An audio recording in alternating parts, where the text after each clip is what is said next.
볼지어다 하나님께 징계받는 자에게는 복이 있나니 그런즉 너는 전능자의 징계를 업신여기지 말지니라.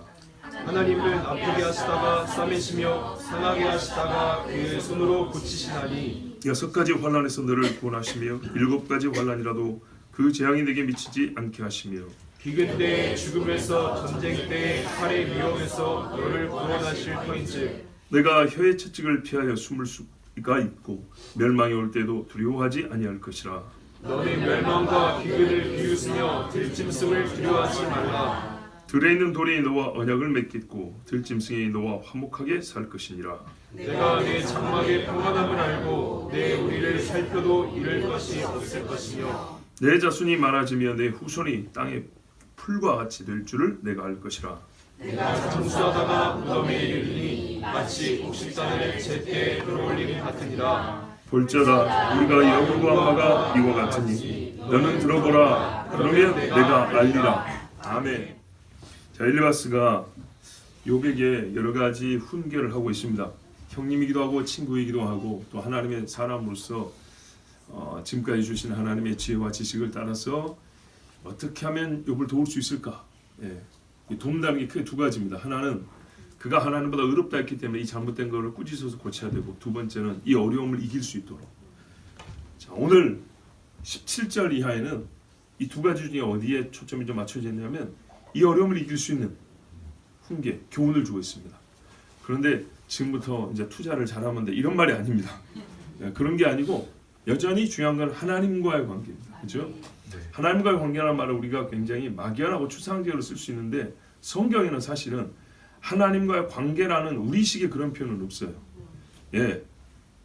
그 내용을 보고 우리가 이름을 붙일 때 이게 하나님과의 관계를 얘기하는 거구나 이렇게 이름을 붙이는 거지, 사실은 구체적인 내용들이 들어있습니다. 오늘 보십시오. 볼지어다 하나님께 징계받는 자. 오늘 너하고 하나님과 무슨 관계죠? 징계하시고 징계받는 자. 그런 관계랍니다. 자, 이거는 그냥 자연재난이 아닙니다. 형벌 아닙니다. 엘리바스가요 형벌이라고 생각하지 않아요. 형벌이면은 요한계시록처럼 찬양을 해야 됩니다. 하나님을 할렐루야 할렐루야 이렇게 판단하시니 이렇게 심판하시니 의로우시도소이다. 요한계시록 기억나시죠? 그렇게 해야 됩니다. 그런데 엘리바스가 욥을 나무라면서도 안타깝거든요. 그 이유는 친구로서만이 아니고 욥이 지금 겪고 있는 일에 성격을 깨닫기를 바라요. 이게 뭐냐면 징계라는 거예요. 징계. 하나님이 너를 멸하려고 하는 게 아니고, 지금 딱 보면 한 걸음 더 가면 없어져 생겼잖아요. 여기서 하나님이 멈추고 계시단 말이에요. 여기서 멈추면 더 나갈 뜻이 없고 돌이키고 싶다는 거죠. 그게 보인다는 거예요. 근데 네가 이게 말을 잘못해가지고 이 어려움을 길게 끌고 가지 말고, 알지 못하여 더 맞지 말고 생각을 바꾸라는 겁니다. 맨 마지막에 알리라고 그러잖아요. 네가 생각을 바꾸면 된다는 거예요. 우리가 보기에는 지금 네가 겪고 있는 일이 어떻게 정의된다고요? 징계라는 거예요. 징계. 자, 이 말을요 잠언이 갖다 씁니다. 잠언 3장 11, 12절에 내 아들아 여호와의 징계를 경히 여기지 말라. 그 꾸지람을 싫어하지 말라. 대제 여호와께서 그 사랑하시는 자를 징계하시기를 마치 아비가 그 기뻐하는 아들을 징계함같이 하시느니라. 요 이야기를 히브리서에서 바울이 그대로 쓰죠. 12장 5, 6절 또 아들들에게 권하는 것 같이 너에게 권면하신 말씀도 잊었도다. 일러스되 내 아들아 주의 징계하심을 경외하지 말라. 일러스되 잠언의 욥기에 이미 옛날부터 그에게 꾸지람을 받을 때에 낙심하지 말라. 주께서 그 사랑하신 자를 징계하시고 그가 받아들이시는 아들마다 채찍질하심이라 하였으니 아멘. 잘 모르겠다만 여기서 잘 모르는 것을 넘겨짚은 게 좀 문제긴 하죠. 네가 이러이러하였으니 그랬을 것이다. 여기서 안 맞는다고 했지만 분명히 뒷부분은 맞습니다. 하나님이 죽이려고 벌을 내린 게 아니고요, 정죄한 게 아니라 이 아들이라 불리는 사람을 더욱 온전하게 하시려고 징계하시는 채찍이 있다는 겁니다. 그렇다면 우리가 볼 때 우리가 너를 아주 악인이라고 자꾸 그렇게 말하는 건 아니고, 어느 정도까지 생각하냐면 징계라고 봐. 네가 큰 죄인이라서 하나님이 멸하는 건 아니고, 분명히 우리가 알지 못하지만, 그쵸? 알지 못한다는 게 어찌 보면 양심적이지 않습니까? 아는 대로 말해야 되죠. 우리가 알기로는 지금까지 하나님이 사랑을 하는데, 미워해서가 아니라 사랑하는데 맞는 인간들도 있더라. 근데 그런 경우는 그 사람이 분명히 하나님 앞에 뭔가 맞을 만한 일을 했다. 버림받을 일은 아니고 맞을 만한 일을 했다는 거예요. 이 사람들이 다 알지 못한다고 해서 우리가 크게 비난할 건 아닌 것 같아요. 왜냐하면 우리는 뭐 얼마나 압니까? 그렇죠? 사실 이 정도면 양심적이에요. 네 말하는 꼬락스니 꼴을 보니까 지가 잘났다고 말하잖아요. 그러니까 친구들 입장에서는 너 꼭 그렇게 말을 해왔구나. 너 하나님 앞에 그런 식으로 그런 심보 가지고 살면서 의로운 척했구나라고 추정해 볼 수 있다 이 말이죠. 친구들 입장에서는. 자, 그래서 그거 고쳐라. 근데 그러니까 하나님이 지금 몇 때리는 거야. 징계하시는 거야. 이것만 고쳐도 너는 정말로 하나님 앞에 큰 복을 받을 수 있어. 사실 뒤에 가면은 복 받을 수 있다는 얘기를 해줍니다. 징계를 어떻게 받느냐에 따라 지금처럼 받으면 안 된다는 건데, 그죠? 그래서 징계받는 자는 궁극적으로 복이 있나니. 아니 이게 뭔 복이 있어? 이게 바뀔 거니까 복이 있다는 거예요. 예, 이대로 두려고 하면 버리고요. 바꾸려고 한다는 거예요. 근데 바꾸기 위해서는 네가 하나님의 뜻을 알아야 된다는 거죠. 그 징계에 맞는 마음을 보여야 된다는 얘기입니다. 그게 뭐냐? 업신여기지 마라 그랬어요. 전능자라고 했지만 전지도 들어있습니다. 하나님은 뒤에 가면 스스로 있잖아요. 나는 다 하고 다 할 수 있고 다 하는데 너는 뭘 아느냐 그랬죠. 그렇죠? 뒤에 가면 이게 그대로 이렇게 데칼코마니 이렇게 나타납니다. 전능자가 다 하시고 다 알고 하시는데 네가 거기서 하나님이 모르신다는 둥, 하나님이 이걸 고칠 수 없다는 둥, 하나님이 나를 버리셨다는 둥 이런 식으로 말하면 되겠냐? 경히 여기지 마라. 또 말하면 싫어하지 말고 업신여기지 마라. 이제 약간 변형해서 뒤에 보면 나오죠. 아까 우리가 자문에 보면 그 꾸지람을 싫어하지 말라. 그죠? 히브리서에는 경히 여기지 말라는 말은 자문 히브리서 똑같이 나오는데 하나 더 있어요. 낙심하지 말라. 자, 경히 여기지 말라, 싫어하지 말라, 낙심하지 말라. 그래서 말하면 하나님이 받은 것처럼 너도 받으라 그랬어요. 자, 여러분 경히 여기지 말라.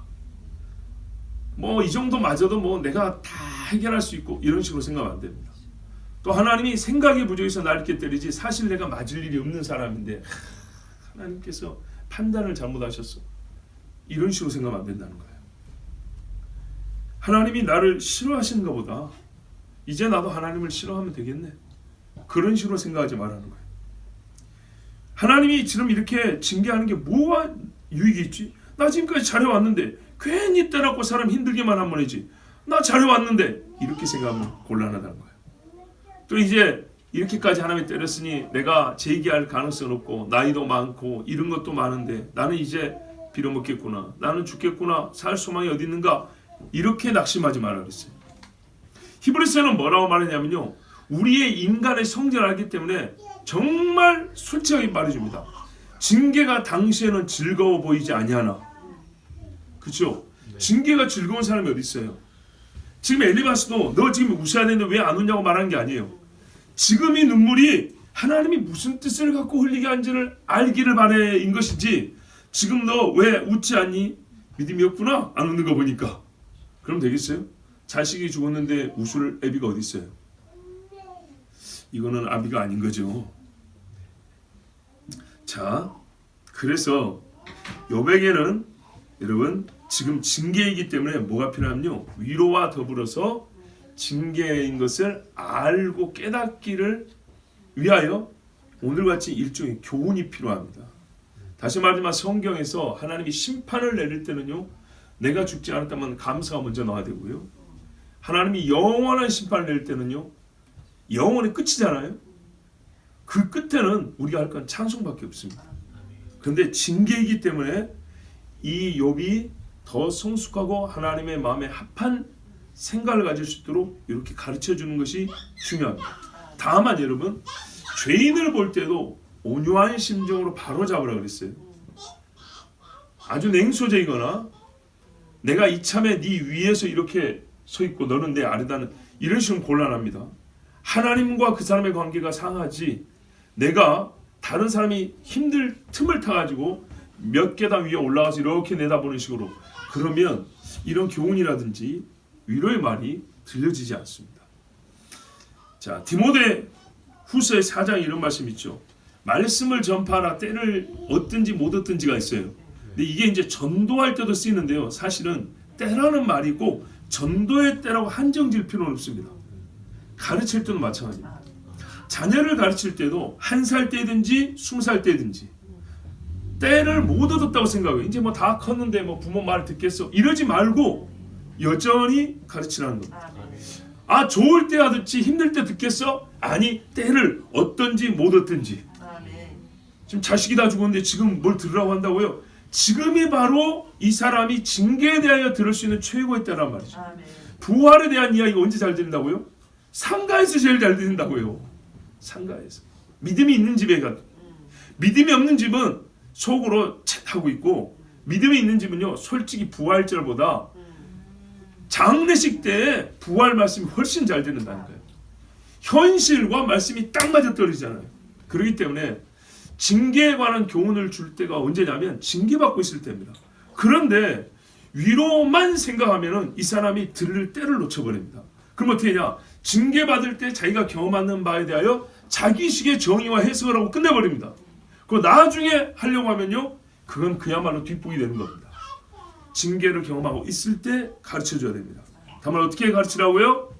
냉소적이거나 정죄의 마음이 아니고요, 온유하며 정말 그 사람을 어떻게 해서든지 위로하고자 하는, 그러니까는 등만 두드려주는 위로가 아니고 하나님의 뜻을 알려줌으로써 참 위로를 얻을 수 있도록 이 심정을 가지고 해줘야 됩니다.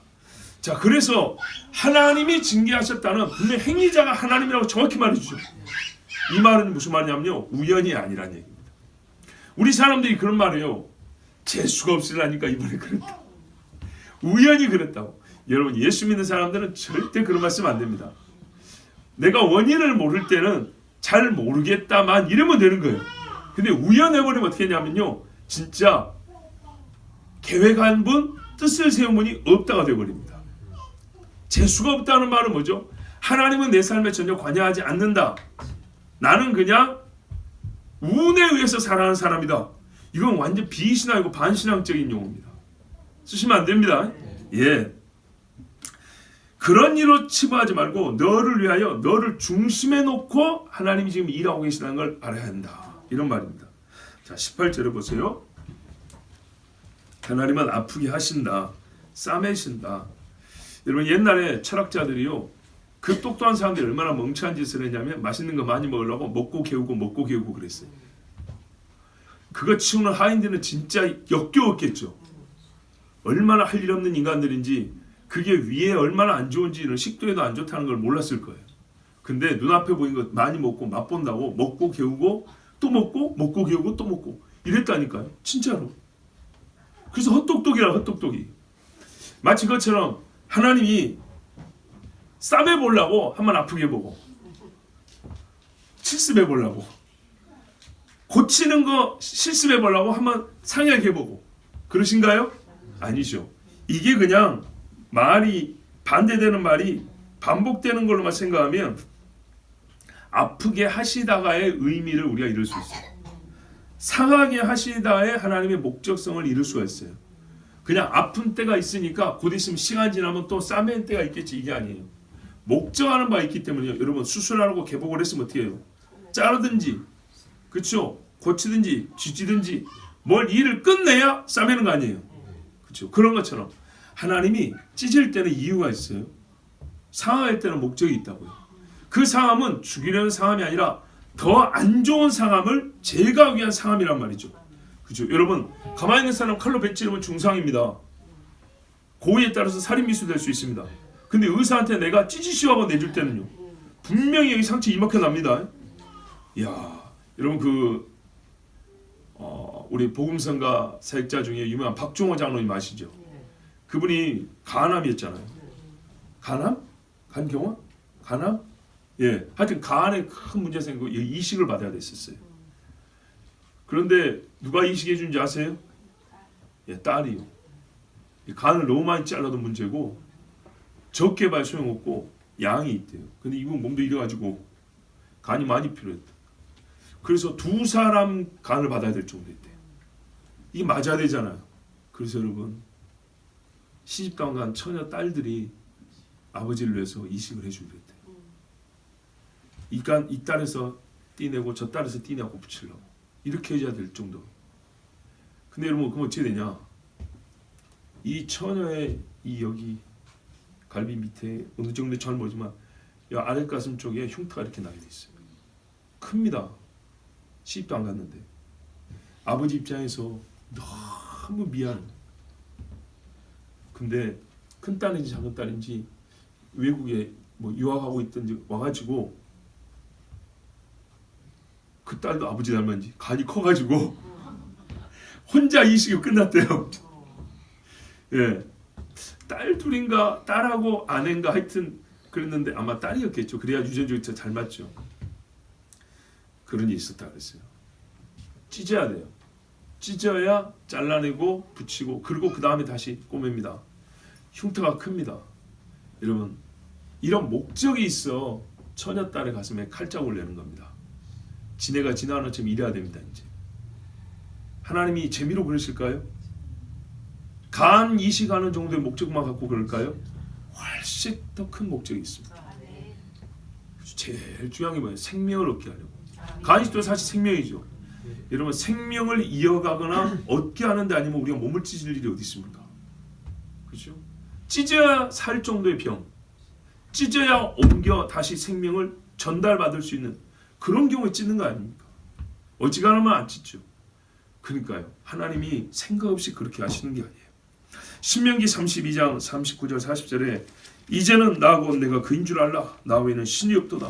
나는 죽이기도 하며 살리기도 하며 상하기도 하며 낫기도 하나니 내 손에서 능히 빼앗을 자가 없도다. 이는 내가 하늘을 향하여 내 손을 들고 말하기를 내가 영원히 살리라 하였노라. 아멘.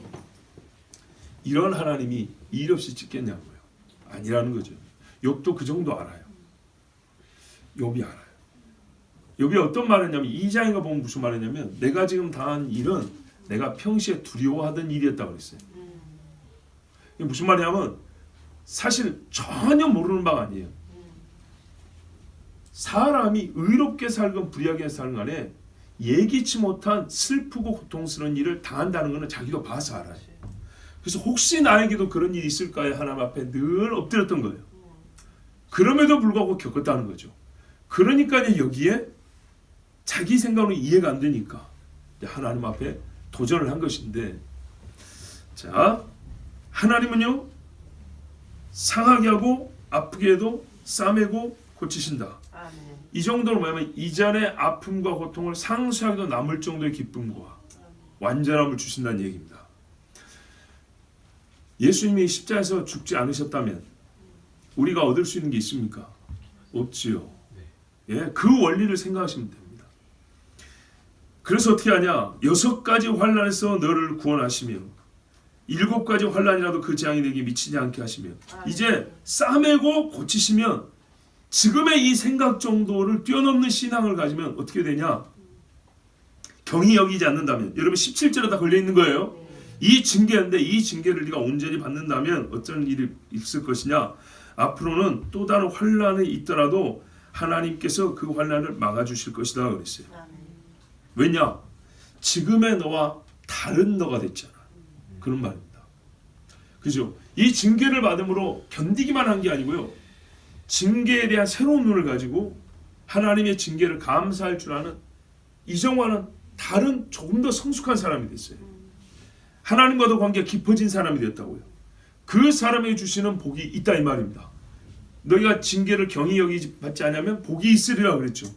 그 복이 무엇인가를 엘리바스가 설명을 해주는데 보세요. 6가지 환난. 와, 이게 무슨 말이에요?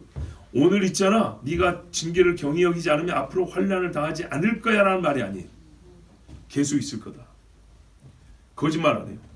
지금 이거 잘 이겨도 또 있어. 또 있고 또 있어. 인생은 그래. 그런데 여러분 6번 환난에 7번 재앙이 미치지 않게 하시며 이게 무슨 말이죠? 하나님의 보호도 또 있어. 연거푸 있어. 재앙의 수보다 더 많아. 어려움이 있고 보호하시고 환난이 있고 구원하시고 이런 식으로 해서 하나님이 끝내는 뭐가 남냐? 하나님이 너를 보호하시는 것 그게 마지막에 남아. 이런 말입니다. 우리의 믿음의 사람들 그죠? 믿음의 시험을 이기고 하면 마지막에 시험에 지고 죽는 것이 아니라 이김이 마지막이 되고 죽습니다. 특별히 여러분 말세에 있을 일을 생각한다면요, 이 말씀이 얼마나 큰 위로인지 모릅니다. 창세기의 말씀이 말세에 이루어지죠. 여자의 씨가 와서 뱀의 대가를 밟아 으깨버린다고. 그 말씀처럼 욥 안에도 우리가 예수님이 보이고요. 또 어느 시대는 특별히 굉장히 이 시적인 표현이거든요. 예, 시적인 표현들 안에는 조금 들여다보면 암시되어 있는 예언들이 들어있습니다. 여호와께서 말씀하시기라는 직접적인 예언이 아닌데 시편에도 그런 것처럼 암시적인 예언들이 들어있다고.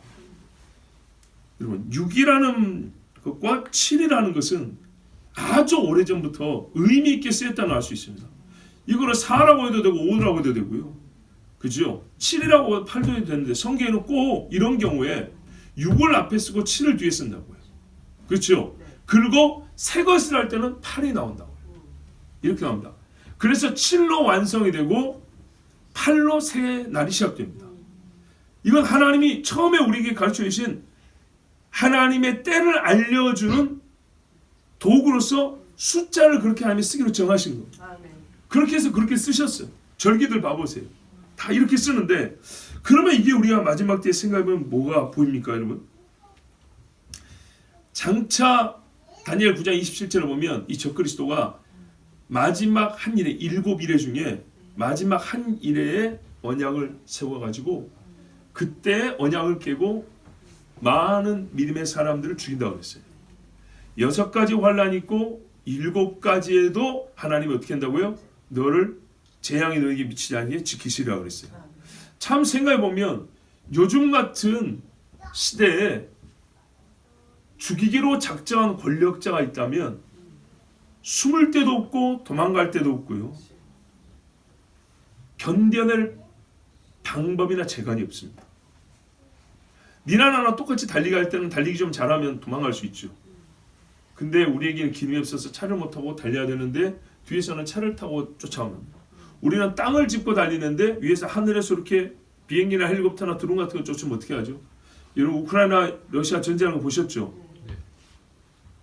우리의 체온이 떨어지면 죽은 사람이고 살아있는 사람은 체온이 있는데 적외선으로 보면 저 멀리 숨은 사람도 빨갛게 체온에 따라 보인다고.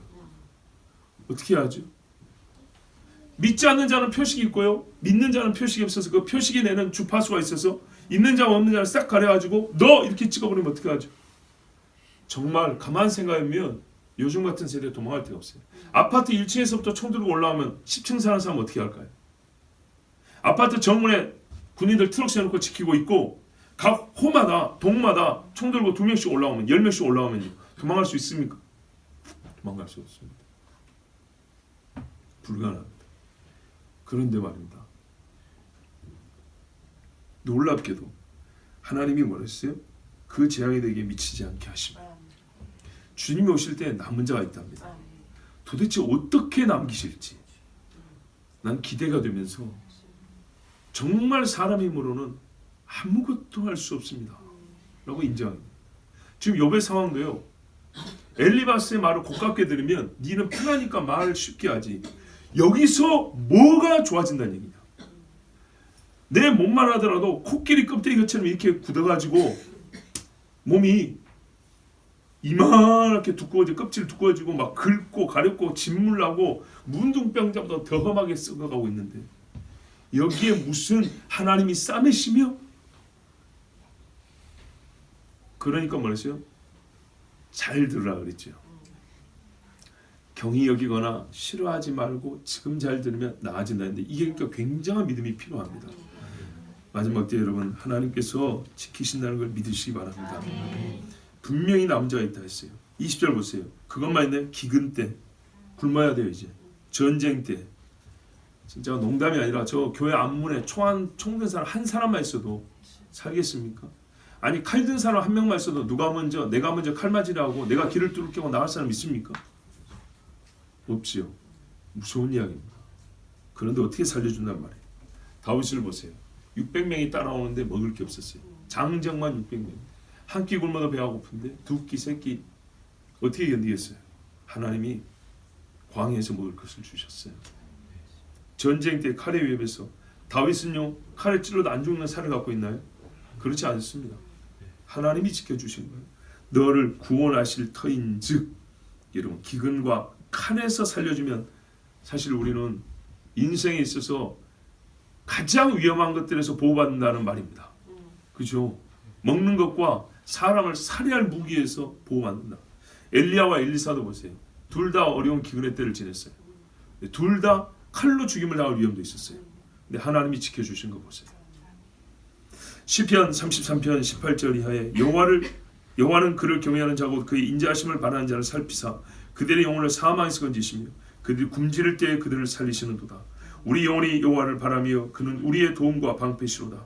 우리 마음이 그를 즐거워하며 우리가 그의 성호를 의지하였기 때문이로다. 아멘. 믿으시면 돼요. 37편에도 여호와께서 온전한 자의 날을 아시나니 그들의 기업은 영원하리로다. 그들은 환난 때에 부끄러움을 당하지 아니하며 기근의 날에도 풍족할 것이나 악인들은 멸망하고 여호와의 원수들은 어린 양의 기름같이 타서 연기가 되어 없어지리로다. 계시록 6장에 보면요, 인이 나오는데 둘째 인을 뗄 때 붉은 말이 나온다 했어요. 그래서 뭐냐면 하나님께 허락을 받아서 따서 화평을 제하고 서로 죽이게 한다 그랬습니다. 그래서 말세에 사랑이 식어진다 그랬죠. 그러니까는 너희가 뜨겁게 서로 사랑할지니 사랑은 허다한 허물을 덮느니라 그랬어요. 그렇지 않으면요, 교회 안에서 서로 칼로 찔러 죽이는 일이랍니다. 순결이 있어요. 칼을 가진 천사, 칼을 휘두르게 하는 일이 있다고 그랬어요. 셋째 인을 떼실 때 검은 말이 나오는데 뭐라냐면 기근을 내린다 그랬어요. 그 기근이 얼마나 크냐? 한 데나리온에 밀 한 돼 그랬습니다. 한 되면 얼마 될까요? 리터로 하면요, 한 되면 뭐 1.5리터 정도 되나요? 정확히는 모르겠는데 진짜 우리 작은 바가지 정도예요. 작은 바가지 쌀이 한 되라 그래요. 그거 한데 한 데나리온입니다. 한 데나리온이면 하루 품삯이라고 그랬죠.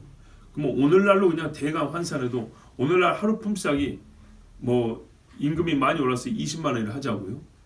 15만 원 해도 돼요. 밀 한 바가지 요만한 거, 큰 바가지도 아니고 요만한 한 바가지 15만 원. 얼마나 비싼지 아셨죠? 먹고 살겠습니까? 아, 나 오늘 기가 막힌 이야기를 들었어요. 차상위 계층이라고 들어보셨죠?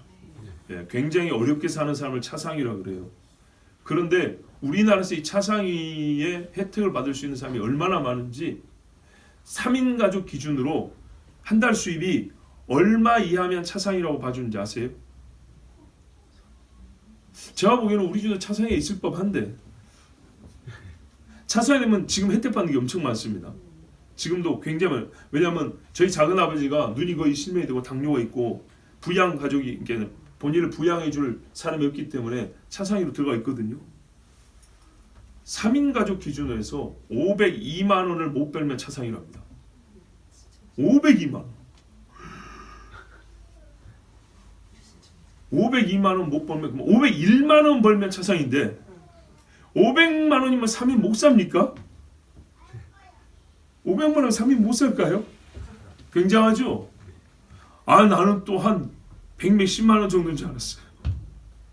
근데 3인 가족 기준으로 502만 얼마 못 벌면 차상위에 넣어준대요.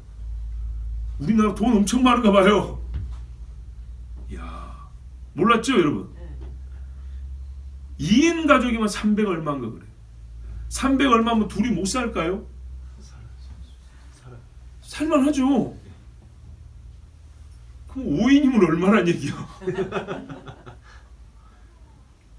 기가 막힐 일입니다. 자, 그렇게 많이 혜택을 받고 돈을 준다고 해도 밀 한 바가지에 15만 원, 20만 원 하면 살 수 있을까요? 이럴 때 하나님 지켜준다는 얘기입니다. 이럴 때 한 데나리온의 보리는 석대랍니다. 근데 하나님이요, 감람류와 포도주는 해치지 마라 이렇게 했어요. 남겨놓은 게 있어요. 들에 다니면서 먹을 수 있도록 이렇게 남겨놓은 게 있다고요. 마치 그런 것처럼 사람들이 주로 먹는 곡물들에는 엄청 비싸서 손을 못 대는데 이 가난한 자들이 먹을 수 있도록 하나님이 남겨놓은 게 있다고요. 쫓겨난 자들이 오히려 도시에 있으면 못 먹는데 쫓겨나서 들에 사는 사람들이 먹을 수 있는 거, 이런 거 남겨놓는다고요. 자, 21절에 이뿐 아니에요. 네가 혀의 채찍을 피하여 숨을 수가 있고, 혀의 채찍, 여러분 말의 공격 무시무시합니다. 말 때문에 자살하는 사람 많죠. 지나친 비방 때문에 정말 인격적으로 모독당해서 숨도 못 쉴 사람도 있어요. 여러분 말 한마디에 의인도 죄인 만들 수 있습니다. 그렇죠? 정말로 제가 중학교 다닐 때 이야기했어요. 우리 아버지가 하신 말씀이 말로 사람 병신 만드는 일도 아니라고 했어요. 가만히 있어도 나는 가만히 있는데 옆에 사람이 똑같은 말로 저놈은 뭐 이렇게 하면 그때 나는 그 말대로 이상한 사람이 되는 거예요. 그러므로 하나님께서 사람의 말로부터 보여주지 아니하시면요 의인은 귀가 썩을 정도고 마음이 진짜 빛을 보지 못할 정도로 괴로움을 당합니다. 저 새끼 저거 교회 다니노. 주변에서 이렇게만 말해도 여러분 교회 가기 쉬울까요? 쉬울까요? 아니고요. 내가 그냥 집에서 예배드린다 하고 오늘 교회 못 간다고 할까? 대번에 이 생각이 나올 겁니다. 저도 옛날에 그런 경험이 있었거든요. 동네 사람들이 전부 다 저만 보고 있어요. 왜 그런지 아시죠? 예. 동생이 다 나만 보고 있는데 제가 교회에 올라간다 하면 금세 누가 보고 소문내가지고 쫙 정보가 중학생밖에 안 된 저에 대한 정보가 쫙 깔려요. 그러면 저희 작은 할아버지가 저를 불러요. 이놈의 새끼야 니 또 오늘 교회 갔다며 그런다고요.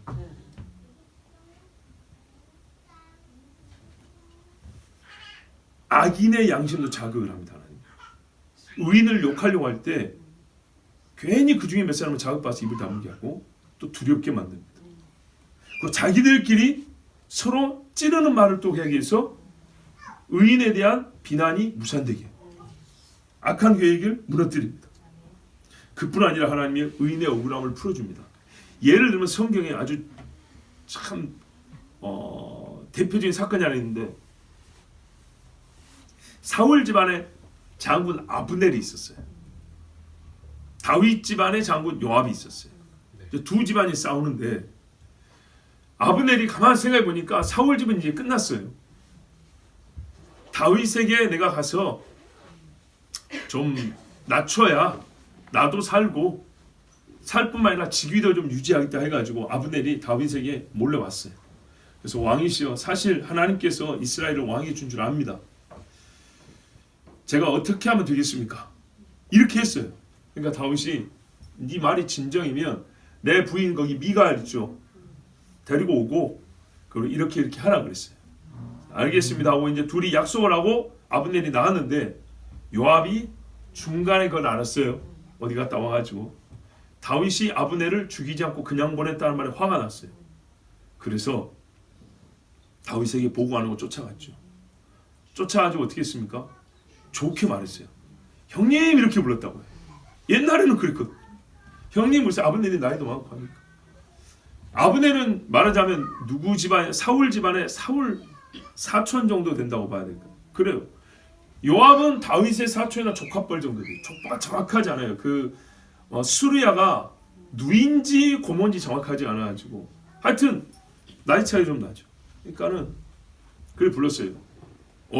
아우신가 이제 서로 이제 아브넬도 잘 됐다고 생각하겠죠. 근데 요압은 다윗하고 딴 마음이었단 말이죠.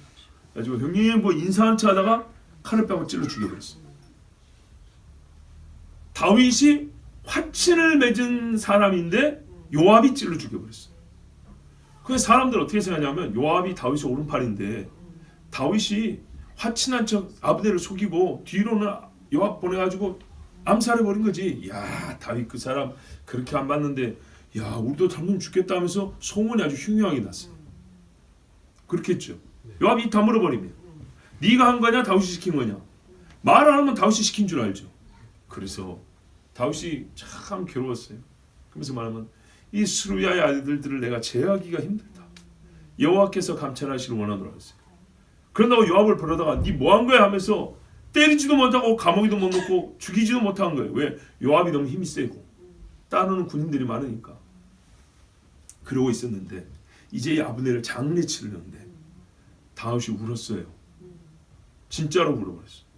그거 울면서 슬픔의 말을 했어요. 그랬더니 그러니까 애가 조가를 부른 거예요. 조가를. 백성들이 장례 치면서 다윗이 우는 것하고 옛날에 요나단 사울 죽을 때처럼 조가를 지어 부르는 것을 보고 백성들이 마음에 감동을 받았어요. 그리고 깨달았어요. 아, 다윗이 죽이란 게 아니었구나. 왕이 그런 음흉한 짓을 할 사람이 아니지. 그러면서 뭐라 하냐면 온 백성이 보고 기뻐하며 왕이 무슨 일을 하든지 무리가 다 기뻐함으로 이날에야 온 백성과 온 이스라엘이 넬의 아들 아브넬을 죽인 것이 왕이 한 것이 아닌 줄을 아니라. 아멘. 하나님이 말에 채찍질해서 너를 구하여내시고, 잘못했으면 그냥 다윗은 암살자, 비겁한 사람 이렇게 될 뻔했어요. 신뢰를 얻지 못할 뻔했어요. 그런데 이날 하나님은 다윗의 그 순전하고 진실한 마음에서 나오는 목소리와 눈물로 모든 이 칼날 같은 말들을 다 칼집에 집어넣어 버렸어요. 그리고 오히려 그 사람들이 이제는 다윗을 향하여 칭송하고 높이는 말을 하게 됐어요. 그러면 반대로 어떻게 했죠? 누가 죄인이에요? 요압. 이 사람이 문제다. 이렇게 알게 됐어요. 근데 요압이 왜 그랬죠? 자기 동생 아사엘을 죽였거든요, 아브넬이. 그래서 이제 원수가 한다고 자기는 그렇게 한 거였어요. 자, 사람의 혀에서 구원을 받는다는 것도 절대 무시할 수 없습니다. 먹을 게 이만큼 쌓여도 혀의 공격이면 아무 소용이 없습니다. 또한 멸망이 올 때 하나님이 두려워하지 않게 하신다 그랬어요. 여러분, 멸망이 온다. 배가 가라앉는 것을 경험하면 무섭죠. 여러분 진짜로 한번 생각해 보세요. 세월호 때 우리가 사실상 생방송으로 봤죠. 그 물이 차오르는데 창문 깨고 벗어나려 했던 사람 봤어요. 얼마나 안타깝습니까? 사람이 죽는 모습, 죽은 후에 시신을 보는 것도 괴로운데 죽어가는 모습을 본다. 저는 이제 섬에서 컸기 때문에 봤는데, 사람이 죽어가는 걸 본 적도 있는데 이 충격은 큽니다. 충격이 커요. 그런데 하나님께서 뭐라 하냐면 그럴 때 너를 그 중에서 구원하신다고 그랬습니다. 이 두려움, 공포 굉장합니다. 어젯밤에 특별한 일도 없었는데 갑자기 불현듯 두려움과 공포가 혹 들어오는데 진짜 의욕이 떨어지고 몸에 힘이 쫙 빠지더라고요. 단 몇 분 동안 이유 없이 갑자기. 그래서 기도를 했죠. 그래서 다시 마음의 평정을 찾았어요. 이 두려움이 있느냐 두려움이 없느냐는 정말 사람에게 삶의 질을 높이느냐 낮추느냐도 있지만은 진짜 살았으나 죽은 것처럼 될 수 있는 게 이게 두려움입니다. 두려움. 꼼짝 못하죠. 호랑이가 으르렁대면 앞에 있는 짐승들이 도망도 못 가죠. 꼼짝을 못하죠. 그냥 굳어버리고 힘이 빠져버립니다. 그때 하나님이 우리 마음에 평화를 주신다 했어요. 다윗이 블레셋 사람 진영이 가가지고 좀 망명해서 살려고 했는데 블레셋 왕의 장관들이 그랬어요. 저 다윗이 어떤 놈입니까? 하면서 이참에 집 안으로 들어왔으니 죽여버리자 그랬어요. 다윗이 어떻게 했겠어요? 거기서 아무리 용맹한들 남의 성 안에 들어와가지고 지금 포위되어 있는데 어떻게 하겠어요? 그때 하나님이 정말 그렇죠. 지혜를 주셔가지고 미친 채 했죠. 어지간히 연기 잘하기가 안 속습니다. 그죠? 정신 나간 연기를 해도 한 1초 정도는 맨정신 눈이 돌아오거든요. 잠깐. 그것만 봐도 이거 연기구나 알 수 있어요. 다윗이 언제 연기하고 다녔습니까? 그렇지 않죠. 야, 이거는 단 한 번 100% 성공해야 돼요. 자, 그래서 하나님이 다윗을 살려줬어요. 근데 사실 의심하려면 더 할 수 있어요. 이런 미친놈을 이 몇백 명이 따라왔단 말인가? 말이 안 되죠. 이야, 그런데 말입니다. 속아 넘어갔습니다. 하나님께서 이렇게 살려줍니다. 정말로. 너는 멸망과 기근을 비웃으며 들짐승을 두려워하지 말라. 예, 멸망과 기근, 하나님께서 약속을 했으면 비웃을 수 있고요. 들짐승이 실제로 사람이 도망가면 들짐승이 무섭습니다. 여러분 들개 3마리하고 붙을 생각 있으세요? 없지요. 끔찍합니다. 그 개들이 이스라엘 시신도 다 뜯어먹었어요. 그런데 두려워하지 말라 그랬어요. 들짐승을 만약 사람으로 표현한다면 들에 사는 짐승 같은 사람들, 두려워하지 말라. 시험을 참는 자는 복이 있나니 야고보서에 시련을 견디는 자는 주께서 뭘 주시냐? 약속하신 생명의 멸류관을 주신다 했어요. 여러분 이런 이야기를 언제 듣는다고요? 징계받을 때 들었습니다. 징계받을 때. 들에 있는 돌이 너와 언약을 맺겠고 어느 정도로 너를 보여줄 것이냐? 돌들이 소리를 지르는데 돌들이 너의 보호처가 될 것이다. 뭐 이거는 좀 개인적인 경험인데, 산에 가서 예배하고 할 때 초창기에는 어떤 기도를 많이 했냐면요. 눈에 보이는 바위들마다 손짓고 기도를 했어요. 예, 한 1, 2년 동안은 그렇게 했어요. 내가 주 예수 그리스도의 명하노니 너 바위야. 너는 훗날에 믿는 사람들이 도망갈 때에 피할 거처가 될 것이고 너 뒤에 숨으면은 추격자들이 보지 못하는 그런 바위가 될지어다. 너 바위야. 여기에 사람들이 이상한 것을 생각하는데 나중에 믿는 사람들이 네 위에 올라서 찬송을 부르고 기도하는 바위가 될지어다. 이렇게 한동안 그렇게 기도를 하고 다녔어요. 여기 성경에 보니까 내가 헛된 기도한 게 아니구만요. 들에 있는 돌이 너와 언약을 맺겠고 들짐승이 너와 화목하게 살 것이니라. 이게 최후에는 천년왕국 이야기인데 도망갈 때 환난을 당할 때 여러분 환난을 당해도 우리가 보통 지금 집에 있는 때는 당하지 누가 들에서 환난을 당합니까? 집에서 무너지거나 병들거나 뭐 사고 나거나 이러지. 근데 무슨 말이죠? 들에 이제 그 환난을 피하여 도망하는 때가 있을 거란 말이죠. 그럴 때 돌이 너와 언약을 맺는다는 말은 돌이 입을 열어서 말한다는 게 아니고 돌이 하나님과 우리가 화평한 관계지 않습니까? 예, 만물과 화목하게 하시는데 그 만물들이 너를 돕게 한다는 거죠. 누군가에는 굴러떨어지는 징계가 아니죠. 징벌에 도와 될 것이고 누군가에게는 집보다 편한 안식처가 될 겁니다. 들짐승, 죄인에게는 무는 이빨이 될 것이고 의인에게는 그 이빨로 먹을 것을 갖다 주는 것이 우리가 나중에 정말 믿음을 지킨다면 경험할 일입니다. 아멘. 호세아 2장 18절에도 이 말씀이 있습니다. 그날에는 내가 그들을 위하여 호세아니까 특별히 환난의 날이죠. 그들을 위하여 들짐승과 공중의 새와 땅의 곤충과 더불어 언약을 맺으며 누가요? 내가 여호와 하나님이 약속을 한다는 거예요. 너 곤충아 지금 어디 가서 튀김이 되어라. 튀겨 먹어야죠. 언약을 맺으며 또 이 땅에서 활과 칼을 꺾어 전쟁을 없이 하고 그들을 평안히 눕게 하리라. 나중에는 이스라엘 백성이 돌아오게 할 때에 이 주변에 있는 만물들도 하나님과 화평하게 된 그 사람에게 호의적으로 짐승들의 움직임도 무는 것도 그 뭔가 말이죠 부르짖는 소리들도 다 하나님의 백성들에게 유익하고 호의적으로 이렇게 바꾸신다는 얘기입니다. 그러니까 이게 성경에서 지금 엘리바스가 괜히 자기가 말도 안 되는 소리를 약속한 게 아니고 뒤에 믿음의 사람들이 똑같은 말을 지금 반복하고 있죠. 그리고 그 반복된 말들은 장래를 대다오기 때문에 이게 그래서 말세를 당한 우리에게 예언적 의미가 있는 말씀이 된다 그 말입니다. 24절에 진짜 좋습니다. 네가 네 장막의 평안함을 알고 내 우리를 살펴도 잃은 것이 없을 것이며 원문에 이렇게 되죠. 저 평안이 너의 장막이다. 이렇게 돼 있대요. 와, 엘리바스가 얼마나 자신 있게 말하는지 보세요. 평안이 네 집이다. 네 집에 평안이 있을 것이며 이 정도가 아니고요. 평안이 내 장막이다. 와, 누구도 기대할 수 없는 구원과 평안을 얻습니다. 도대체 있을 수 없는 고난이라고 하나님께 원망하지 말고 하나님은 다 하시고 하나님은 옳습니다 하면 그 징계를 이기면 이 징계 후에 아무도 기대하지 못할 일을 그는 복으로 경험한다는 얘기입니다.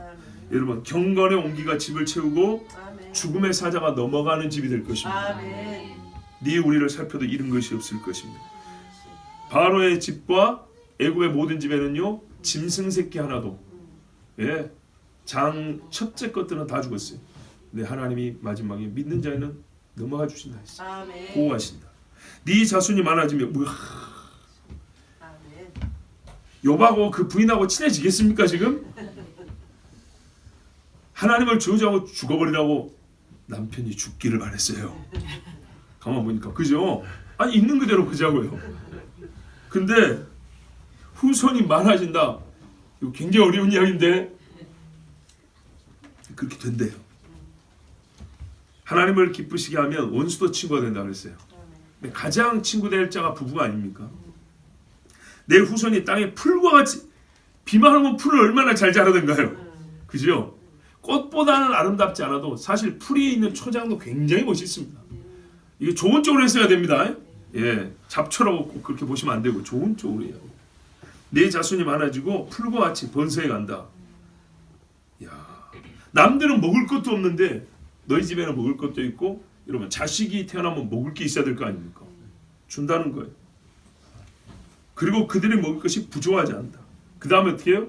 전부 다 벨리알의 자식일까요? 아니죠. 하나님을 경외하는 자식이 되겠죠. 왜?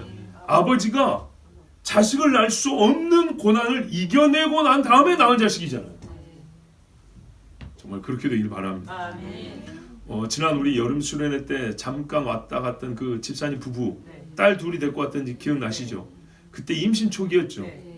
그 집의 부인이 굉장히 몸이 안 좋아가지고 그때 말씀드렸다시피 정기적으로 병원 가서 아주 독한 주사를 정기적으로 맞아야 되는 그런 병이 있다고 그랬죠. 그래서 임신을 하면 안 된다고요. 임신하면 본인 몸이 위험하고 주사를 맞으면 애를 낳을 수가 없고 그 굉장히 어려운데 사실은 그 남편 집사님도 여러분 눈매 보셨죠? 예, 부들부들한 사람 아닙니다. 예, 눈매 보셔서 알지만 그리고 무녀 동남이에요. 예, 외동아들이라고요. 잘 사는 집 외동아들이라고요. 그래서 싸가지가 한 5가지 정도 돼요. 예. 옛날에 그랬어요. 옛날에 그랬어요. 근데 그 친구가 진짜 하나님 앞에 자기를 낮추셔야 되니 또 이렇게 이게 그 좀 성깔이 있는 사람이 변하면 또 확실하잖아요. 그래가지고 저한테 저와 관계 있어서 저한테 그랬지 뭐 제가 다 했다 그런 말 아니에요. 또 오해하지 마시고. 그래서 이제 몇 가지 신앙적인 대화도 좀 하고 산에 가서 예배드리는 것도 몇 번 했어요. 근데 두 번째인가 갔다 오면서 제가 이야기를 했어요. 하나님께서 주신 모든 자녀가 귀하고 이미 딸을 둘을 주셨기 때문에 감사한 일이다. 근데 내가 오늘 감동이 있어서 하는 말인데 둘 딸을 무시하거나 이 딸들이 뭐 아들에 비해서 못하다 그런 말이 아니고 하나님의 족보에는 보면 성경에 보면 아버지로 아들로 아버지로 아들로 이뤄간다. 내가 그래서 집사님에게 축복해 주고 싶어서 하는 말이다. 딸 뭐 열이고 있어봐야 소용없어 이런 말이 아니고 있는 딸에 자식을 더하여 주고 싶은 축복의 마음이 있어서 내가 오늘 축복하는데 믿음을 갖고 이 집 어떤 집인지 아시죠? 애를 못 낳는 집이라니까 이제 믿음을 가지고 부인 집사님이 몸이 안 좋아서 병원 가서 독한 주사를 정기적으로 맞아야 되지만 얘기를 가지면 그걸 끝내야 돼요. 몸이 어떻게 될지 몰라요. 그렇지만 여러분 정기적으로 약 타는 분 있지만 주사 맞는 분은 없죠. 약 탄 병보다 큰 병이라는 얘기입니다. 힘든 병이에요. 힘들어요 정말로. 근데 그 병을 내가 겪지 않으면서도 그건 본인들 믿음이죠. 자기가 안 아프다고 말 쉽게 한다고 믿음을 갖다 하면 또 받는 입장에서는 그 고난을 감수를 해야 되는데 정말 믿음으로 받기를 바랍니다. 자식을 못 갖는다고 생각하지 말고 갖는다고 믿잖아. 그리고 하나님께서 나는 집사님에게 집사님의 이름을 이어갈 아들을 주실 것이라 믿는다. 믿으면 받으라 그랬어요. 근데 그 집사님이 가가지고 부인한테 얘기했다고 그랬죠. 그리고 바로 여러분 임신은 어떻게 하죠? 임신 전부터 해서 아기 낳을 때까지 최소 1년 이상 병을 안 가야 됩니다. 그거를 버틸 수 있냐 이 말이죠. 그리고 애가 정상적으로 나오면 좋은데 많이 잡아 유산되면요 상처는 훨씬 크겠죠. 근데 그때 5월 달이었는데 6월 달쯤 됐을 때 임신했다고 했어요. 6월 말에.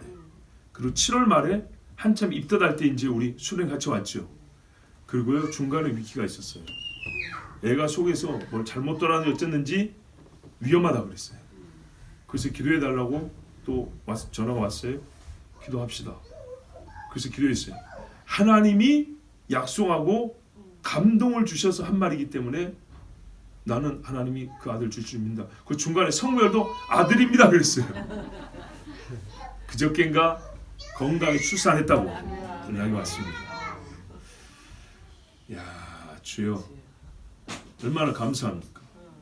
자식이 하나 더 있어서 감사하고 그의 이름을 이을 아들이 나서 더 감사하고 아들을 낳을 수 없다 할 때에 우리가 믿음이 약했는데 믿음을 주셔서 또 낳아서 감사하고 그죠? 믿음이 크면서 자식으로서 훨씬 더 감사하죠. 보세요. 지금 오늘 보세요. 징계할 때 하나님 앞에 어떻게 받느냐에 따라서 이런 일이 일어난다니까요. 진짜로. 네가 장수하다가 무덤에 이르르니 마치 곡식단을 제때에 들어올림 같으니라. 설 익은 거 꺾어버리면요 먹을 거 하나도 없지요. 과일도 떫기만 하고요. 즙도 마실 거 없어요. 곡식도 마찬가지입니다. 설 익은 거 까보면 알 먹을 게 없어요. 제때에 추수한 곡식이 최고죠. 그런 것처럼 하나님께서 네 영혼도 적기에 데리고 가실 것이다. 뭐 더 살아야 되는데 못 살았네 이런 거 없이 누가 봐도 가장 좋을 때 데려가셨구나. 네 개인으로도 만족함이 있고 부족함이 없고 하나님 감사합니다고 기쁨으로 주님 앞에 갈 수 있어요. 그때 하나님이 너를 데려갈 거다. 이야, 뭐 우리가 원하는 거 다 있지 않습니까? 뭐만 하면요? 그렇죠. 다른 하나님의 말씀에 순종해도 이 복이 같이 있어요. 있는데 지금 욥은 징계를 받고 있는 중이기 때문에 그렇게 말하는 거예요. 어느 때라도 하나님 앞에 믿음으로 감사함으로 받으면 사실 똑같은 복을 받습니다. 근데 이 복이 구체적으로 열거된 이유는 가만 보면 지금 욥이 다 이런 것들이에요. 욥이 이제는 희망 없고 소망 없다고 한 것들만 다 읊어냈어요. 이 엘리바스 입장에서요. 불임인 자에게 믿음을 가지면 아이를 낳습니다. 이건 말이나 자식이 없는 집에 모든 것이 다 잃고 곧 있으면 죽을 것 같은데 이 병으로 곧 있으면 죽을 것 같은데 네가 장수하여 하나님 앞에 적시에 들려 올라갈 것이다 라는 모든 게 현저하고 안 맞는 이야기잖아요. 뭘 믿고 이렇게 장담하여 말하죠? 저 같은 사람도 누군가의 축복 기도할 때 하나님 진짜 해주셔야 됩니다. 안 해주시면 안 됩니다. 부담이 이만저만이 아닌데 엘리바스의 말은 진짜 이거 책임질 수 있는 말인가요? 어마어마한 약속이죠. 근데 이게 하나님의 감동이 아니면 가능할까요? 하나님의 감동이 아니면 순 사기꾼도 이런 사기꾼이 없습니다. 그런데 결론을 봅시다. 욥에게 어떤 일이 났습니까? 그렇죠. 이 말대로 됐죠. 됐다는 거예요. 됐다는 거예요. 욥기 42장에 가면 오히려 친구들 위하여 기도해 줬고요. 욥의 공경을 여호와께서 돌이키사 이전서보다 갑절 주셨고 형제와 자매 이전에 알던 사람들 다 욕하던 사람들인데 와서 함께 음식을 먹고 병을 고쳐주셨으니까요. 여호와께서 내린 재앙에 대하여 위로하고 슬퍼하고 각각 캐시트 하나씩 금고리 하나씩 줬더라. 돈을 줬다는 겁니다. 욥의 말년에 나이가 많은데 처음보다 더 복을 주시니 양이 14,000 낙타 6,000 그거 다 죽었었잖아요. 그러면 처음부터 이게 늘 수가 없고 누지어서 새끼 하나 구해다가 키워야 되잖아요. 키우려면 아무리 번식을 빨리 해도 욥도 오래 살아야 된단 말이죠. 욥이 장수하는 동안에 키웠어요. 또 소 1,000결이 2,000마리예요. 암낙이 1,000을 두었고 아들 7 딸 3. 첫째 딸은 여미마라, 둘째 딸은 끝시아라, 셋째 딸은 게렌합북이라 했으니 욥의 딸들처럼 예쁜 딸들이 없었다고 했어요. 그리고 그 후에 140년을 살아 아들과 손자 4대를 봤다 그랬습니다. 그 후에 140년이니까 4대 볼만하죠. 야, 욥이 늙어 나이가 차서 죽었더라. 보십시오. 그러니까 엘리바스의 말이 여러분 어떻게 들리세요? 하나님이 주신 말이죠. 당시 성경이 없습니다. 성경은 없지만 경건한 사람들 입에서 위로 내려오는 하나님의 말씀이 있었습니다. 그리고 자기들이 하나님을 섬기면서 경험한 것들, 깨달은 것들을 그대로 간지해서 이렇게 알려줬습니다. 그리고 결론을 보니 맞았습니다. 여기서 한 가지 여러분 이렇게 말씀을 마쳐도 되는데 저 역시도 여러분에게 이런 귀한 말씀을 드리면서 하나 더 보태면 더 좋을 것 같아서 드린 말씀이 있어요. 믿음의 사람들이 항상 옳은 말을 하는 건 아니죠. 우리가 존경하는 칼빈도 다 옳은 말 한 건 아니고 루터도 다 바른 말 했던 건 아니죠. 루터는 유대인들은 아주 그냥 짐승 취급, 돼지 취급을 했죠. 뒤에 가서 그랬어요. 루터는 성격이 좀 약간 괴팍스러운 면이 있어요. 그렇다고 해서 루터가 종교개혁자 아닌가요? 신앙개혁 안 했던가요? 아니죠. 그는 주를 위하여 포기한 건 더 많아요. 그것을 우리는 허물로 생각을 합니다. 그게 부정함이라고 생각을 합니다. 자, 그런데 여러분 어떤 경건한 자가 있습니다. 우리 하나님의 창조에 대하여 강력하게 변증하는 훌륭한 신학자가 있습니다. 헨리 몰리스라고 아주 유명한 분이 있는데 이분이 욥에 대하여 쓴 책이 있어요. 예. 이렇게 책 이렇게 살펴보는데 욥 딱 보이더라고요. 뭐 이제 영어 책인데 몇 페이지 한번 읽어봤어요. 뭐라고 나왔는가? 이제 창조를 변증한 사람인데 욥기를 어떻게 이 사람은 풀었는가 봤어요. 근데 엘리바스라는 이렇게 소제목이 보이더라고요. 그래서 봤더니 이렇게 말했더라고요. 어저께 봤는데 뭐라고 되냐면 엘리바스가 욥에게 지금 5장에 보면 훈계하고 있죠. 가르치고 있죠. 근데 저하고는 완전 반대 해석을 했어요. 이거는 사탄의 영에 의해서 욥을 정죄하고 욥을 판단하고 있는 것이다. 그리고 그래서 그는 굉장히 냉소적이며 무덤덤한 마음, 동정심이 전혀 없는 차가운 마음으로 지금 욥에게 날카롭게 그렇게 단죄하는 그런 말을 하고 있다라는 식으로 해석을 했다고요. 저하고 완전 반대죠. 근데 그분을 제가 이 부분은 입장이 다르지만 다른 건 굉장히 존중하고 그분의 여러 가르침을 저는 잘 받아들입니다. 근데 이 부분에 대해서는 제가 그걸 고민했어요. 야, 아주 훌륭하고 뛰어난 신학자고 하나님 말씀의 진리를 크게 변증하는 위대한 선생인데 내가 이분을 따라가야 되나? 근데 이미 지금 5장 중반까지 설교를 끝냈는데 입장이 바뀌었습니다 여러분하고 내가 그렇게 설교해야 되나? 왜? 훌륭한 선생님이 그렇게 말했으니까. 그래서 제가 고민을 다시 했어요. 고민을 다시 했는데 이분이 왜 그런가 하면 근거가 있어요. 근거가 뭐냐면 이런 이야기가 하나 있었죠. 사자에 가면 환상을 봤죠.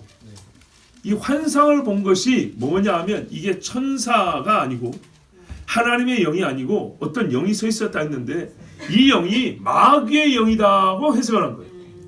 이 영을 마귀의 영이라고 해석을 하고 끝내놓으니까 이걸 그렇게 규정을 해놓으니까 이 내용에 뭐가 나오냐면 인간은 아무것도 아니고 전능자를 높이는 것 같지만 인간을 너무 깎아내려버렸다는 거죠. 그죠? 그러면서 인간에 대해서 판단할 마음의 준비. 그러니까 보세요. 틀린 말은 아니에요. 하나님은 위에 계시고 너는 아래에 있다. 이 말인데 이거를 계속 강조하니까 어떻게 됐습니까? 어떤 인간이라 할지라도 좋은 면을 보는 마음은 없고요. 부정하고 안 좋은 것만 보는 그런 시각을 갖게 해버렸다는 거예요. 이게 욥 만나기 직전에 경험한 걸로 또 해석을 해요. 언제 경험했냐를 생각 안 나와 있는데 욥이 고난을 당했다는 말을 듣고 욥 집에 오려고 할 때 그때쯤에 환상을 봤는데 그 환상의 내용이 하나님을 높이는 진리가 어느 정도 있긴 있는데 사람에 대하여 완전히 깎아내리고 낮추고 부정하는 이야기만 있어서 이런 마음을 영으로부터 받고 왔으니까 이게 이제 꽉 차가지고 어떤 뭐가 없어요? 인간에 대해서 조금이라도 좋게 볼 만한 여유가 없다는 거죠. 이걸 가지고 와가지고 욥을 딱 보니까 이놈이 하나님보다 지혜가 없다고 말하니까 얼마나 이게 폭격하기가 좋아요 말로. 그죠? 그래서 그냥 막 쏟아버린 걸로 이렇게 해석을 했어요. 참 존경하는 분이었는데 과연 그런가? 그랬을 때 그렇게까지 볼 확실한 증거는 없다가 제 양심적인 판단입니다. 왜 그러냐면 여러분 사탄의 영이라고 어디 규정할 수 있습니까? 근데 왜 그렇게 규정한지 아십니까? 이분이 몇 가지가 없다는 거였어요. 왜냐하면 하나님의 인자와 긍휼에 대해서는 말을 안 했다는 거예요. 하나님의 인자와 긍휼에 대해서 말하지 않았기 때문에 사탄의 영이라는 거예요. 근데 여러분 천사들이 와가지고 항상 자 1번 하나님의 인자와 긍휼 말하고 자 이제 했으니까 오해하지 마. 그리고 그 다음에 너 말 안 들으면 죽어. 막 이렇게 말했습니까? 아니죠. 천사들도 항상 그렇게 말하지 않았어요. 지금 와갖고 할 말만 하면 되는 거죠. 다 읊을 필요는 없어요. 저도 설교할 때 여러분 본문 1절 읽어놓고 창세부터 계시록까지 다 설교하고 그럴 수는 없는 거죠. 또 뭐라 하냐면 사람의 영화롭게 지음받음에 대해서는 언급이 없다. 인간이 하나님보다 비천하고 약하고 작다는 것만 얘기를 했지 얼마나 우리가 존귀하게 지음을 받았는가에 대한 이야기 없다. 그래서 이건 사탄이 했다는 말이에요. 그런가요? 천사가 오면 항상 네가 얼마나 존귀한지 아느냐? 이 존귀한 자에 왜 죄를 지었느냐? 이렇게 말문을 여든가요? 그렇진 않아요. 그건 이미 알고 있는 거고 전제되어 있는 것들이죠. 자, 또 욥의 죄에 대한 지적이 없다는 거예요. 죄에 대한 지적. 그런데 실제로 봐보세요. 엘리바스가 위로하는 말도 뒤에 있죠. 긍휼을 입어서 하나님이 복을 준다는 말도 있죠. 그리고 네가 입술로 하나님 앞에 범죄한다는 죄에 대한 지적도 있죠. 사실 엘리바스는 다 했어요. 만약 그가 사탄의 영을 따라서 했다면 그런 말 안 했겠죠. 하나님이 너를 싸매신다는 말을 왜 해요? 너는 이제 죽었어 이렇게 말을 해야지. 그렇죠? 죄만 얘기를 해야 되겠죠. 그렇지 않았어요. 정말 엘리바스가 사탄의 영을 받고 사탄의 영에 사로잡혔다면 지금 같은 엘리바스의 대사는 나올 수가 없습니다. 그렇지 않았어요. 이거는 교훈하기 위해서 인간의 지금 욥이 자기 분명히 높였기 때문에 하는 필요한 교훈이었어요. 그래서 한 것이지 하나님에 관하여 인간에 대해서 다 읊으자는 것도 아니고 죄에 대하여 의에 대하여서도 다 읊으자는 것이 아니었어요. 여기에 필요한 이야기를 하는 것이었어요. 그죠? 그런데 이러이러한 요소가 없기 때문에 이건 천사도 아니고 하나님의 영도 아니고 마귀의 영이다 이렇게 규정을 하고 나니까 그 뒤에 엘리바스의 말은 전부 다 마귀 말로 들리는 거예요. 근데 마귀 말인데 왜 하나님이 이 말대로 들으셨죠? 자, 여러분, 천사라 할지라도 한 번에 모든 말을 다 하지는 않습니다. 선지자들의 경우에도 죄인을 상대할 때는요, 죄를 지적하고 회개를 촉구하지만 그 말을 하기 전에 본래 네가 존귀하게 지어졌다는 말을 1장에 다 쓴 다음에 시작하지는 않습니다. 그거는 다 알고 있습니다. 사도들이 쓴 편지에도 모든 진리를 순서에 맞게 다 말해준 다음에 네가 지금 이 케이스는 어디 위치에 있는 거야 이렇게 말하지 않습니다. 그냥 그것만 딱 집어서 말해도 충분합니다. 엘리바스의 요지는 욥이 자기를 하나님보다 의롭다 했기 때문에 시작한 말이었습니다. 그래서 시작한 말이었습니다.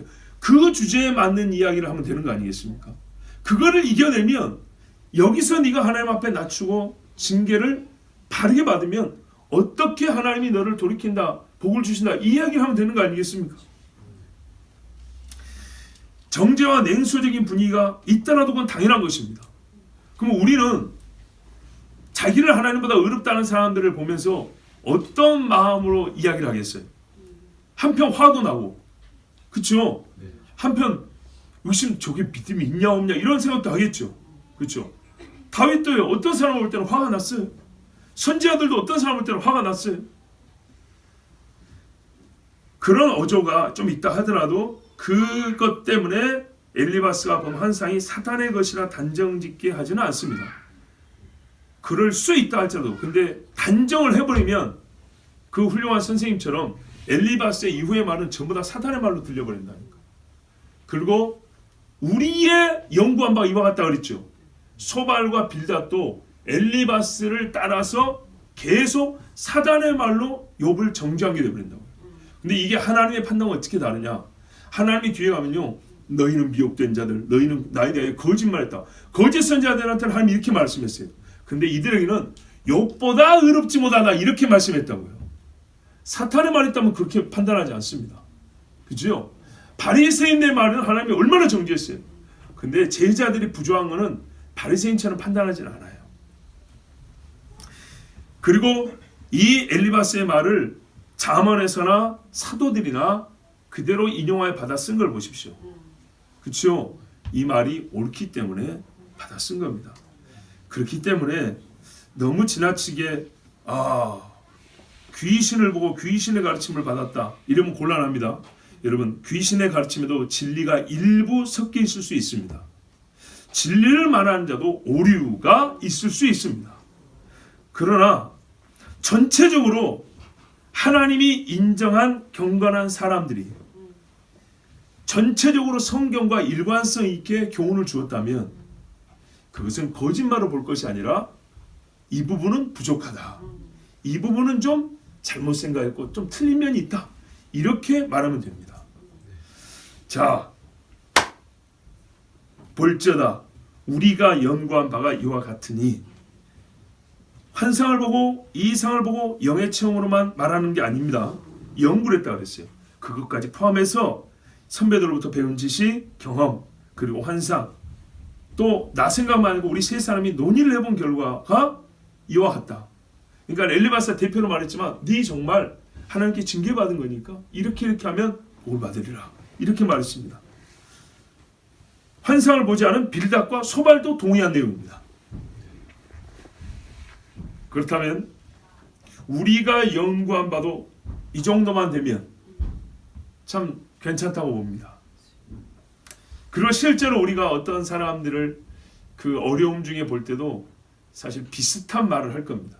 그죠? 비슷한 우리 말 할 수 있습니다. 마음을 조금 더 이제 사랑하고 뜨거운 마음으로 하면 더 좋습니다. 너는 들어보라. 그러면 네가 알리라 그랬습니다. 자, 안다. 이 말이 어떤 말이죠? 여기에 이제 욥에게 사실은 좀 따끔한 충고가 있습니다. 너 다 안다고 생각하는구나. 아까 하나님을 향하여 하는 말 보니까 감히 네가 하나님 앞에 입을 벌려서 하는 말 보니까 너 굉장히 스스로 똑똑하다 생각하는구나. 아니다. 그 생각을 버려야 한다. 성경이 스스로 지혜 있다 여기지 말라 그랬죠. 욥의 태도가 그렇다는 거예요. 근데 이후에도 보면 그래요. 요것부터 버리라 그랬어요. 네가 모르는 것이 있고 그것을 깨닫는 계기가 되길 바란다고 했어요. 만약 여기서 아멘 했으면 더 이상 말이 없었을 거예요.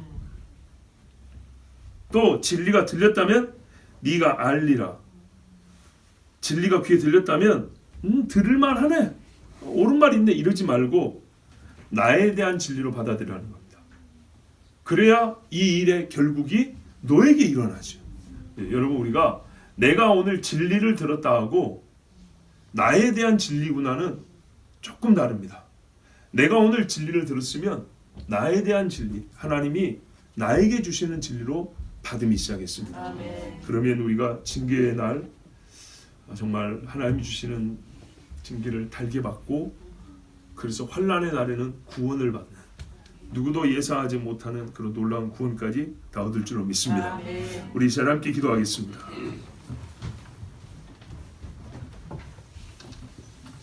본문이 길어 설교도 좀 길었습니다. 우리 같이 기도는 길게 하지 못하지만 우리 뜨겁게 짧고 강하게 기도합니다. 여러분 징계를 받은 적이 있고 또 받을 것이고 지금 받는 이가 있습니다. 본문 주제 그대로 갑니다. 내가 지금 징계를 받고 있다 생각한다면 경히 여기지 마시고 싫어하지 마시고 당시에는 기쁘지는 않습니다. 기뻐하라고는 말하지 않습니다. 성경에서 기쁘지 않으나 하나님의 전지와 전능력 날 사랑하심을 믿고 받으십시오. 아멘. 믿음을 빼앗기지 마십시오. 아멘. 사단은 말했습니다. 욥이 하나님을 저주하지 아니하리까 그랬습니다. 욥이 하나님께 의문을 제기했지만 결코 저주하지 않았습니다. 하나님을 저주하는 데 이르지 않기를 바랍니다. 오늘 엘리바스가 한 말이 옳습니다. 아버지가 징계하지 않는 아들이 어디에 있습니까? 감사함으로 받으십시오. 그리고 죄가 있으면 회개하십시오. 생각지도 못했던 복들이 열거되어 있습니다. 언제까지 환난의 날에도 누구도 이런 받았던 복도 잃는 그때 나는 역설적으로 복을 받는다 그랬습니다. 하나님의 약속입니다. 믿으십시오. 아버지가 약속하셨으니 반드시 이루어질 줄로 믿습니다. 우리 기도합니다. 주여 부릅니다. 주여.